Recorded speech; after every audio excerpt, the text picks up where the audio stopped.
ज्यादा जोगी मठ उजाड़। मैं 2009 में इस सदन का सदस्य बना और भारतीय जनता पार्टी के नेतृत्व का मैं शुक्रगुजार हूं कि उन्होंने मुझे पहली ही बार फाइनेंस कमेटी का और पब्लिक अकाउंट्स कमेटी का सदस्य बना दिया, स्टैंडिंग कमेटी का।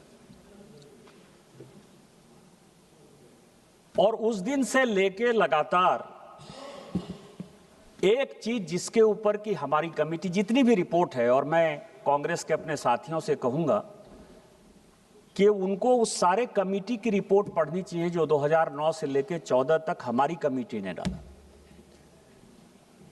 हमने लगातार कहा कि जो रिजोल्यूशन प्रोसेस है आपका, जो कि जगदंबिका पाल साहब बता रहे थे कि आप एक कंपनी डाउन जाती है, वो पैसा पेमेंट करने की स्थिति में नहीं है, उसका एनपीए होता है, आप उसको जो है दूसरे मद में लोन दे देते हो और उसी लोन से वो लोन चुकाता है। और ये जो मैनिपुलेशन है, ये मैनिपुलेशन देश को एक दिन बर्बाद कर देगा। लेकिन जो मैंने शब्द कहा कि ज्यादा जोगी मठ उजाड़, भरपूर अर्थशास्त्रियों से भरी हुई वो सरकार थी। डॉक्टर मनमोहन सिंह जी, जिनकी पूरी दुनिया आदर करती है, वो खुद प्रधानमंत्री थे। चिदंबरम साहब थे, प्रणब मुखर्जी साहब थे, मोंटेक सिंह अहलूवालिया साहब थे, मतलब आप नाम लीजिए, रघुराम राजन साहब थे, नाम लीजिए। उस वक्त दुनिया के जितने बड़े इकोनॉमी, अमर्त्य सेन से लेके सारे लोग इस सरकार को मदद कर रहे थे। लेकिन इन लोगों को जो अमेरिका का सब प्राइम क्राइसिस आया 2008 में, उससे भी इनको प्रेरणा नहीं मिली। और हमारी कमेटी ने 2009 में, 2010 में, 2011 में, 2012 में कहा कि एनपीए बढ़ रहा है भैया, इसका कुछ करो। जो लोन आप दे रहे हो उतना कोलेटरल है ही नहीं, उतना पैसा है ही नहीं उस कंपनियों के पास, ना वो इक्विपमेंट ला रहा है, ना वो लोगों को रोजगार दे रहा है, ना उसके पास जमीन है। आप केवल फोनो बैंकिंग का सहारा ले रहे हो। लेकिन किसी ने बात नहीं मानी। 2014 में जब माननीय मोदी जी के नेतृत्व में सरकार बनी तो पूरा बैंक का हालत खराब था। जिस जीडीपी की बात कर रहे हैं, जो कांग्रेस के जितने लोग भाषण देते हैं, मुझे तो निराशा होती है भैया। आप पढ़े लिखे आदमी हो, कोई डॉक्टर है, कोई लॉयर है, कोई इंजीनियर है, आपने कभी देखा है कि ये लोन जो कहते हो कि लोन जो है रिपे नहीं हो रहा है, आप राइट ऑफ कर दे रहे हो, आप बिजनेसमैन भाग गया। मैं आपकी सारी बात से सहमत हूं, एकदम आप सही बोलते हो। लेकिन कभी आपने देखा है कि वो लोन कब का है? वो लोन 2004 से लेके 2014 तक का है। 2014 के बाद से कोई लोन नहीं है। लोग भागा होगा, हो सकता है कि हमारी सरकार के समय ही भागा होगा, मैं उसे इनकार नहीं करता। लेकिन लोन किसके समय लिया? आप नीरव मोदी, मेहुल चौकसी की मैं सुनता रहा उधर से, उस दिन राहुल कासवा लगातार बोल रहे थे। आपने कभी सुना कि नीरव मोदी क्यों पैदा हुआ? कभी आपको यह ध्यान है? 2013-14 में, और मणिकम टैगोर साहब आपको जरूर जानना चाहिए और अपने नेता को बताना चाहिए कि 13-14 में चिदंबरम साहब ने, मैं ऑन रिकॉर्ड कर रहा हूं कि कस्टम का रेट यह था कि जो आर्टिफिशियल डायमंड आएगा उसका एक अलग टैक्स लिया जाएगा, और जो नेचुरल डायमंड आएगा बाहर से उसका एक अलग टैक्स लिया जाएगा। एक स्कीम ले आए आप जिसको कहते हैं 80-20 स्कीम। 80-20 स्कीम यह था कि आप गोल्ड लाइए, डायमंड लाइए, आप यहां 20% यहां के लोकल मार्केट में दीजिए और 80% जो है उसको आप बाहर भेज दीजिए। सीएजी की रिपोर्ट आई 2014-15 की, मैं कॉपी भेज दूंगा आपके नेतृत्व को। वो ये कह रहा है कि 5 घंटे में डायमंड आया, 5 घंटे में गोल्ड आया, 5 घंटे में चांदी आया, और वो प्रोसेसिंग करने के लिए कभी हरिद्वार चला गया, कभी सूरत चला गया, कभी बंबई चला गया, सब दिल्ली एयरपोर्ट पर आया, और 5 घंटे में उसको प्रोसेस करके उसको एक्सपोर्ट कर दिया। और नीरव मोदी ने क्या किया? जब सब धन एक 22 पर सेरी हो गया तो जो नेचुरल डायमंड था और जो आर्टिफिशियल डायमंड था उसमें सब उसने आर्टिफिशियल डायमंड जो है नेचुरल डायमंड की तरह बेचना शुरू कर दिया। पैदा आप करो, करप्शन आप करवाओ, ऊपर से जो है आप मेरे ऊपर क्वेश्चन करो। 15 लाख करोड़ रुपया, एक दो पैसा नहीं, 15 लाख करोड़ रुपया इस देश का बैंक में डूब गया। कोई था पोजीशन नहीं। अब भारत सरकार जब आई, मोदी जी आई, और क्योंकि जो जीडीपी आप छोड़कर गए, 2004 का इकोनॉमिक सर्वे यदि आप देख लीजिएगा तो भारतीय जनता पार्टी जब छोड़कर गई यूपीए को, जब उसने अपना चार्ज दिया, तो आपने इकोनॉमिक सर्वे में, आपने 2005 के इकोनॉमिक सर्वे में आपने कहा कि हमको अटल बिहारी वाजपेयी ने रोबोस्ट इकोनॉमी छोड़ी है। जीडीपी का जो लेवल था वो 9% था, 9% के दर से ये देश आगे बढ़ रहा था। लेकिन जब हमने चार्ज लिया, माननीय मोदी जी ने चार्ज लिया, तो ये इकोनॉमी 4.2% के रेट से बढ़ रही थी और 15 लाख करोड़ रुपया टोटल बैंक का जो लोन था वो लगभग 52 लाख करोड़ रुपया बैंकों ने पूरे 1947 से लेकर 2014 तक दिए थे लोन। उसमें से 15 लाख करोड़ रुपया डूब गया था और 9 लाख करोड़ रुपया जो था वो ये था कि वो मिलेगा या नहीं मिलेगा। 50% पैसा बैंक का डूबा हुआ था। कोई भी बैंक का चेयरमैन एक फाइल साइन करने को तैयार नहीं था।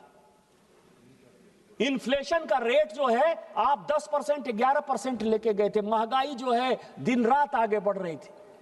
क्या करती हमारी सरकार? हमारी सरकार को यदि डेवलपमेंट करना था, जिसके आधार पर कि भारत की जनता ने माननीय मोदी जी को वोट दिया था, क्या करती? तो फाइनली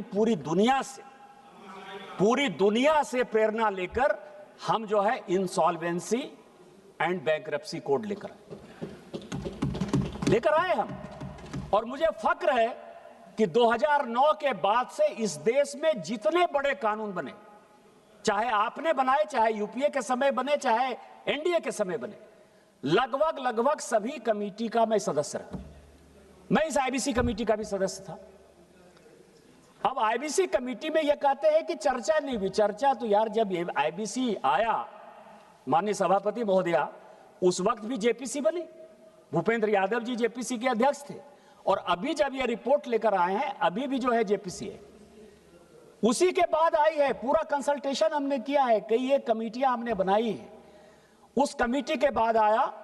अब इसमें जो फ्लॉ था कि फाइनली एक ऐसा रोबोस्ट सिस्टम स्ट्रेंथन किया जाए जिसमें कि बैंकों को भी बचाएं, विकास भी हो, और कहीं ये करप्शन का जो है दायरा नहीं आए। तो हमने कई एक अधिकार दिए। लेकिन अधिकार जब आप देते हैं, कानून जब आप बनाते हैं, तो इस देश में कुछ भी हो, सबसे पहला यह होता है कि कानून को तोड़ने के रास्ते कैसे हो सकते।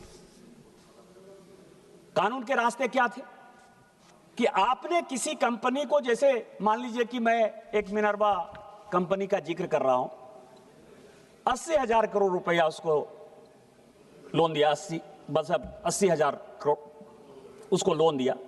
पता है उसके कोलेटरल जो है केवल 100 रुपए के थे।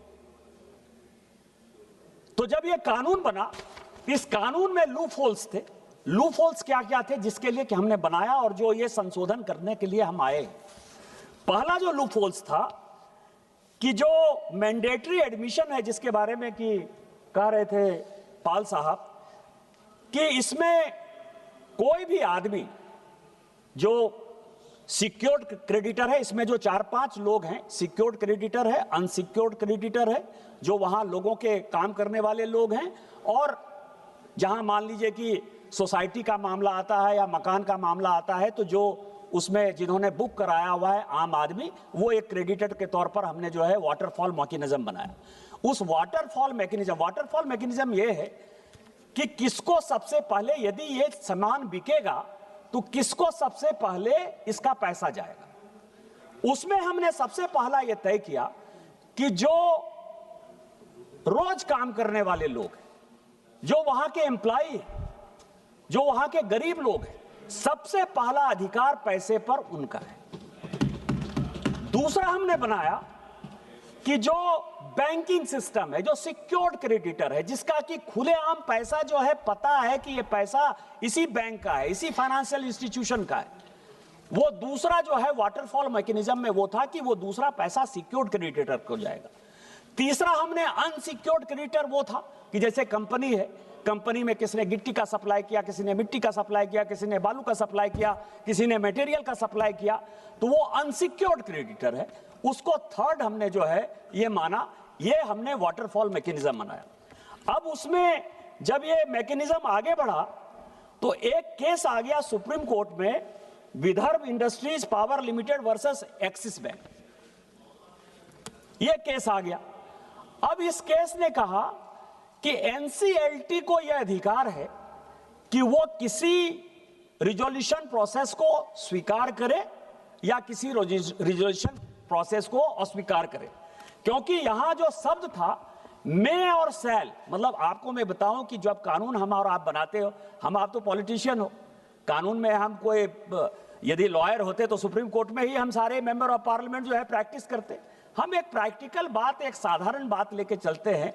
अब सुप्रीम कोर्ट ने अपने जजमेंट में मे और शैल का फर्क बता दिया कि नहीं, एनसीएलटी को यह अधिकार है कि वो किसी चीज को स्वीकार कर सकता है, किसी चीज को अस्वीकार कर सकता है। अब मान लीजिए कि एक गरीब आदमी है, अनसिक्योर्ड क्रेडिटर है, जिसने 1 लाख रुपए का सप्लाई किया, 2 लाख रुपए का सप्लाई किया, वो तो मर जाएगा ना, वो बड़ा आदमी तो है नहीं। बैंक में तो मान लीजिए कि सॉवरेन गारंटी है भारत सरकार की, तो बैंक में बचने की काफी संभावना है, वो कैसे बचेगा? और एनसीएलटी को अधिकार हो गया।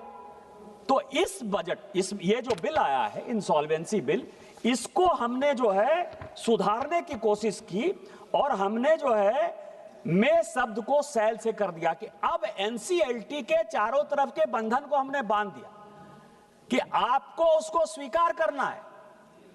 पहले आप उस प्रोसेस को स्वीकार करिए और फिर जो दूसरा प्रोसेस पाल साहब ने बताया कि अब पहले क्या था कि 66%, 70% जो है सिक्योर्ड क्रेडिटर यदि वोट देंगे तो होगा, अब ऐसा नहीं।